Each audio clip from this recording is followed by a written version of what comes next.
Petugas gabungan dari Polresta Kota Malang, Kodim 0833 Kota Malang, Dinas Perhubungan Satpol PP dan Dinas Kesehatan Kota Malang terus melakukan penyekatan di pintu keluar tol Madiopuro hingga malam hari. Pada penyekatan di malam hari, puluhan kendaraan roda 4 yang bernomor polisi luar Malang dan tidak memiliki surat tugas dan bukti rapid test antigen terpaksa diminta putar balik.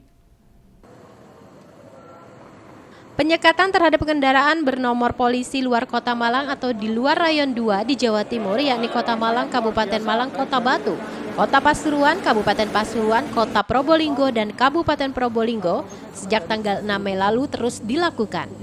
Seperti di salah satu checkpoint exit tol Malang di Madiopuro. Di lokasi ini penyekatan terus dilakukan selama 24 jam mulai pagi hari hingga malam hari. Dalam satu hari, rata-rata kendaraan roda 4 atau lebih yang terpaksa harus putar balik ke lokasi awal di atas 30 kendaraan.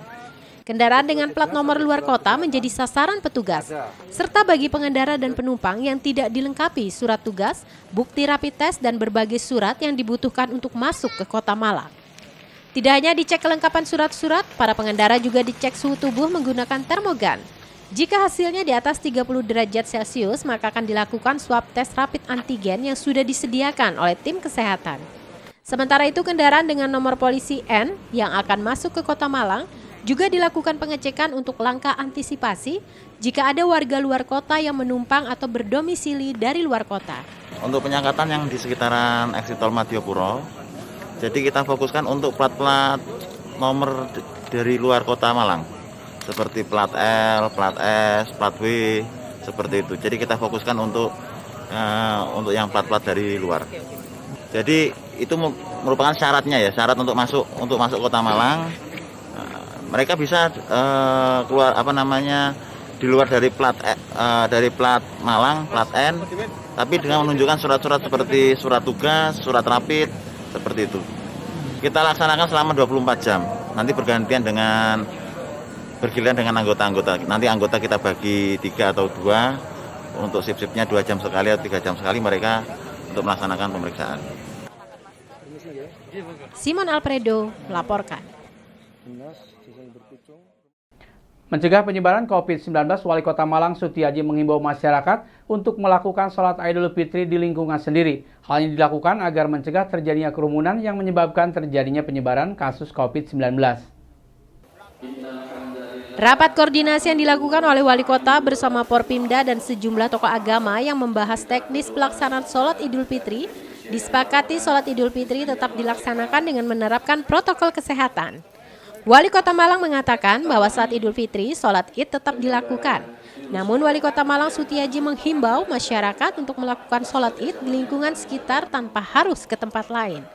Rencananya pemerintah Kota Malang akan membuat surat edaran terkait sholat Idul Fitri nanti.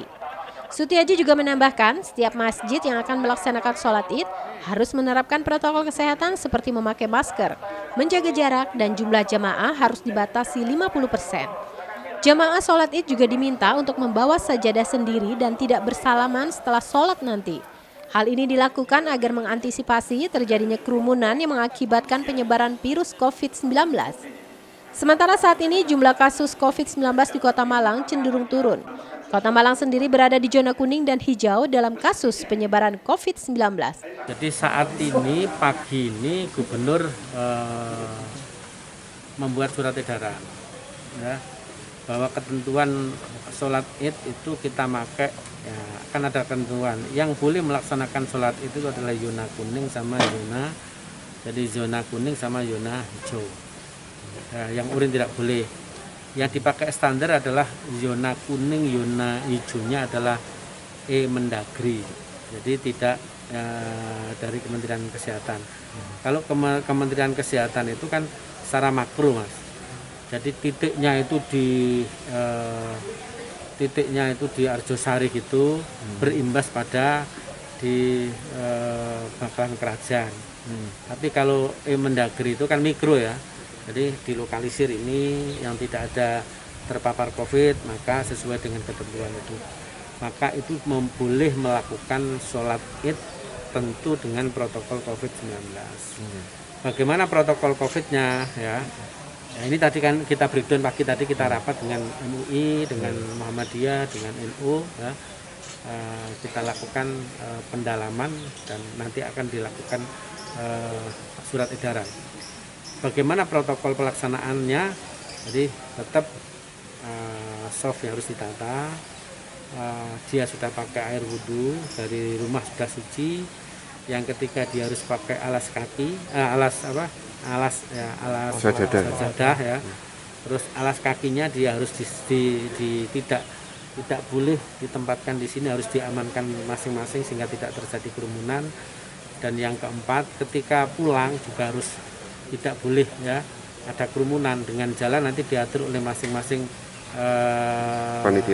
panitia atau takmir masing-masing. Tingkat kematian kita juga cukup. Simon Alfredo melaporkan.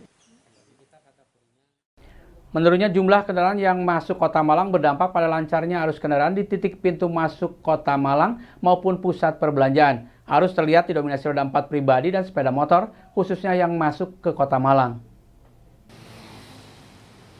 Beginilah yang terlihat di pintu masuk Kota Malang atau di perbatasan kota dan Kabupaten Malang, tepatnya di pintu batas Kebon Agung dengan Gadang Kota Malang.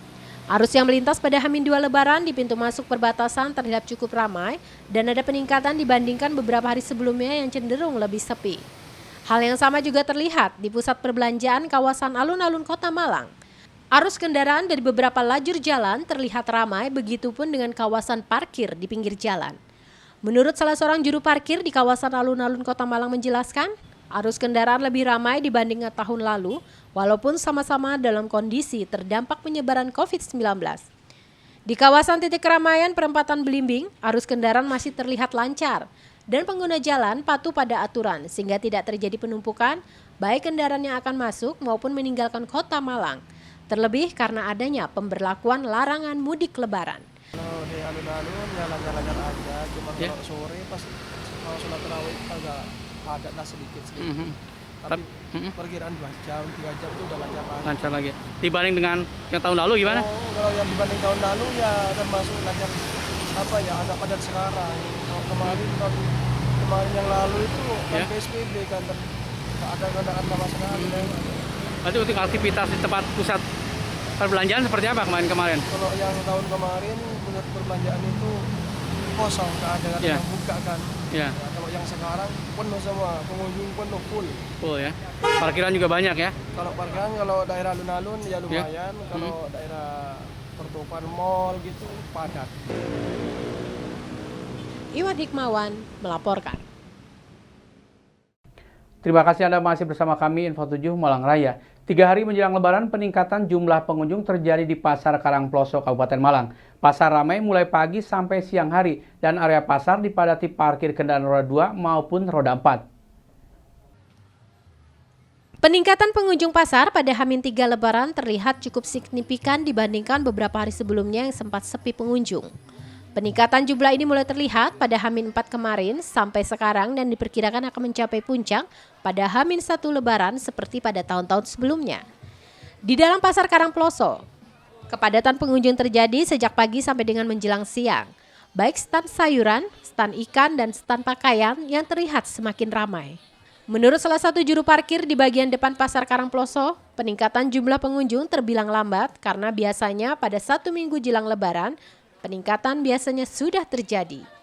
Di dalam pasar sendiri, terlihat aktivitas transaksi jual beli masih ramai sampai siang hari dan di halaman depan parkiran kendaraan pengunjung memenuhi bagian depan pasar, baik roda 2 maupun roda 4. Puncak pengunjung diperkirakan akan terjadi pada Selasa atau Rabu dan pada kegiatan Hari Raya Kupatan. Pengunjungnya lebih padat sekarang Pak daripada yang kemarin-kemarin. Ya.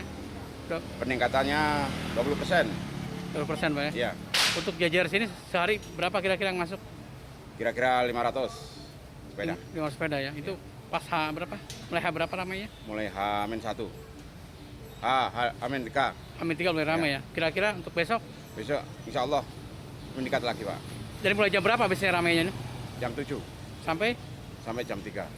jam 3 sore ya? Iya. Jadi puncaknya? Puncaknya hari Rabu.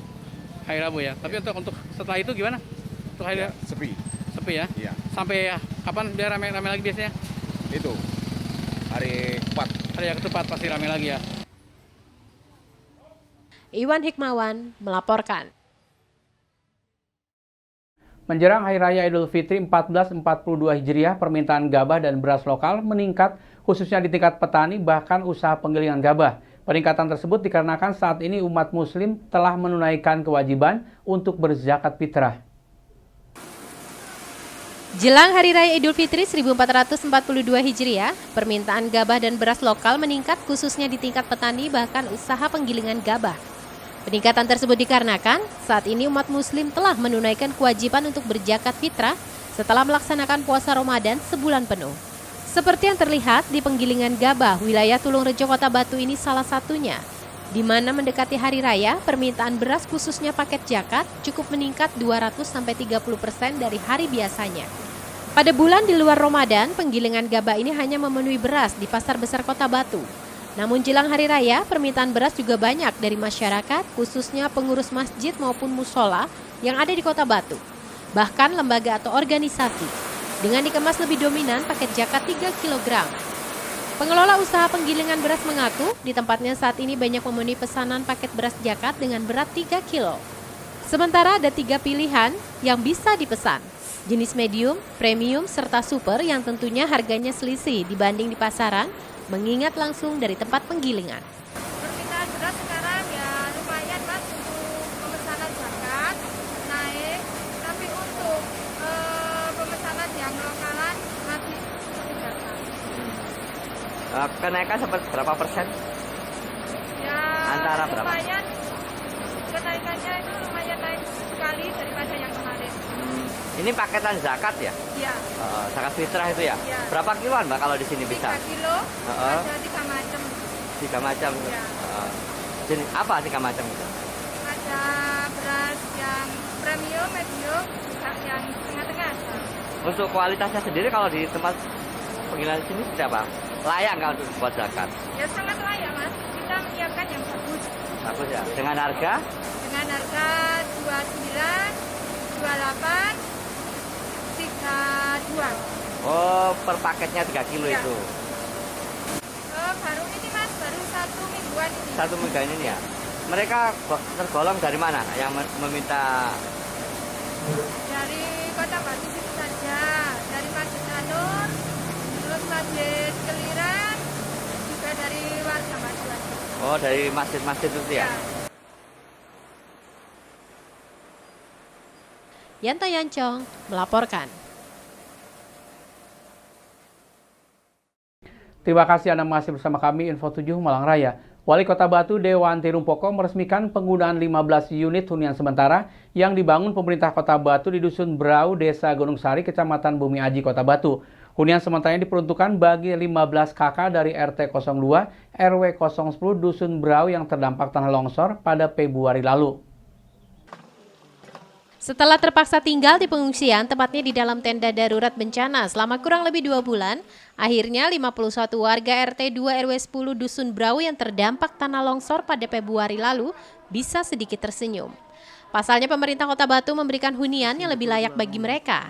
Sebanyak 15 unit hunian sementara atau huntara diberikan kepada 15 kakak dari RT 2 RW 10 Dusun Brau, Desa Gunung Sari, Kecamatan Bumi Aji sebagai tempat tinggal sementara. Berada di belakang SDN 041 Atap Gunung Sari, 15 huntara berukuran 4x6 meter dengan 2 kamar dan 1 ruangan serbaguna ini diperuntukkan bagi 15 kakak dari RT 2 RW 10 Dusun Brau yang terdampak tanah longsor pada Februari lalu. Kepala Dinas Sosial Kota Batu, Riri Masuri, dalam sambutannya mengatakan, Pemkot Batu telah menyediakan aksesibilitas jaminan kebutuhan pendukung bagi warga Dusun Brau selama menghuni huntara. Di antaranya pemenuhan kebutuhan dasar berupa buffer stok logistik 10 item selama 3 bulan, layanan listrik selama 1 tahun, layanan wifi selama 1 tahun, ruangan serbaguna, kamar mandi, anjungan baca plus koleksi bahan pustaka, serta pelayanan kesehatan, kunjungan pemeriksaan dokter, dan terapi psikososial. Sesuai dengan perjanjian dari warga sendiri, warga calon penghuni huntara ini sudah menandatangani kesepakatan atau kesanggupan untuk menempati huntara ini sampai dengan nanti ada hunian tetap. Sebelum resmi menyerahkan huntara kepada 51 warga Brau lewat pengguntingan pita, Wali Kota berharap warga calon penghuni Huntara tidak lagi kembali ke rumah masing-masing. Sebab sesuai rekomendasi pihak BPBD, lokasi rumah mereka masih tetap berbahaya dan tidak layak huni karena rawan longsor. Dan Huntara ini bisa menjadi pelipur lara bagi warga Brau dan bisa memberi mereka kebahagiaan di saat momen Hari Raya Idul Fitri 1442 Hijriah. Alhamdulillah hari ini saya, Pak Sekda, dan seluruh kepala SKPD bisa menyerahkan Huntara kepada warga Brau. Ini yang didampingi juga oleh tokoh masyarakatnya Pak Munir. Dan alhamdulillah ketika saya tanya warga semua merasa senang sehingga Lebaran nanti sudah bisa mempunyai hunian yang layak tanpa khawatir ada hal-hal yang tidak diinginkan. Mudah-mudahan semua masyarakat bukan hanya menerima tapi senang dan kemudian bisa hidup sehat di sini. Dan insya Allah kami selanjutnya akan menyiapkan untuk hunian tetapnya. Doakan bisa cepat beres ya.